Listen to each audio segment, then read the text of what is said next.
আসসালামু আলাইকুম দর্শক, চলে আসলাম আজকে নতুন একটি ব্লগ ভিডিও নিয়ে। আসলে আজকে আমরা যাব সিলেট নাঙ্গলকোট কুমিল্লা রেল স্টেশন থেকে। আজকে আমরা রওনা দিয়েছি সিলেটের উদ্দেশ্যে এবং সকলে এখানে যাদেরকে দেখছেন আমরা সকলেই পাহাড়িকা নামক একটি ট্রেনের অপেক্ষায় বসে আছি। অবশেষে সকলের অবসান ভাঙিয়ে দ্রুত গতিতে ছুটে আসছে আমাদের কাঙ্ক্ষিত ট্রেন পাহাড়িকা। আমাদের বগি ছিল চ, তাই আমরা বগি খোঁজাখুঁজি করতে লাগলাম। অবশেষে আমরা বগিটা পেয়ে গেলাম এবং ট্রেনের ভিতরে ছিল প্রচুর ভিড়। দেখুন উঠতে কি কষ্ট হচ্ছে ট্রেনে, তাও অনেক কষ্ট করে আমরা ট্রেনের ভিতর উঠে পৌঁছে গেলাম এবং আমাদের কাঙ্ক্ষিত সিট খুঁজতে শুরু করে দিলাম। দেখুন কত লোক ট্রেনের ভিতরে, সকলেই সিলেট, কেউ ব্রাহ্মণবাড়িয়া, এক একজন কেউ আখাউড়া, এক একজন এক এক গন্তব্যে। অবশেষে সকলেই আমরা সিট পেয়ে গেলাম। দেখুন এই আমার সাথে যারা ছিল সকলেই ট্রেনের সিটে বসে পড়েছে এবং কিছু সময়ের ভিতরে ট্রেনটি আবার পুনরায় চলতে শুরু করলো। অবশেষে চলে আসলাম শ্রীমঙ্গল।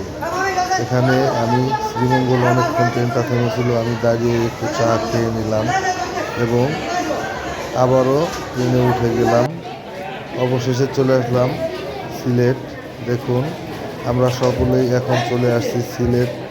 সিলেট এসে সিলেট রেলওয়ে যে স্টেশন সেখানে আমরা নেমে গেলাম।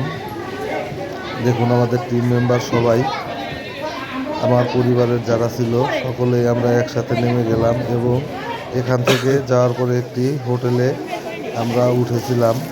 হোটেলে ওঠার পরে হোটেলটা ছিল হজরত শাহজালাল রহমতুল্লাহ আলাইহির মাজার বা দরগার পাশে। তাই চিন্তা করলাম যে আমরা ব্যাগ সব কিছু রেখে একটু হজরত শাহজালাল রহমতুল্লাহ আলাইহির মাজার দেখে আসি। যেই কথা সেই কাজ, তাই সকলে মিলে ওখান থেকে হাঁটতে হাঁটতে চলে আসলাম হজরত শাহজালাল রহমতুল্লাহ আলাইহির মাজার পরিদর্শন করার জন্য। এই দেখুন আমার টিম মেম্বার যারা সকলেই হাঁটতে হাঁটতে চলে আসছে। তো যারা মহিলা ছিল ওনাদেরকে বললাম যে তোমরা এখন যাওয়ার দরকার নাই, ওই মাজারে, মহিলাদের মাজারে যাওয়া ঠিক হবে না। তাই আমি নিজেই মাজারের দিকে গুটি গুটি পায়ে রওনা দিলাম এবং সামনেই মাজার।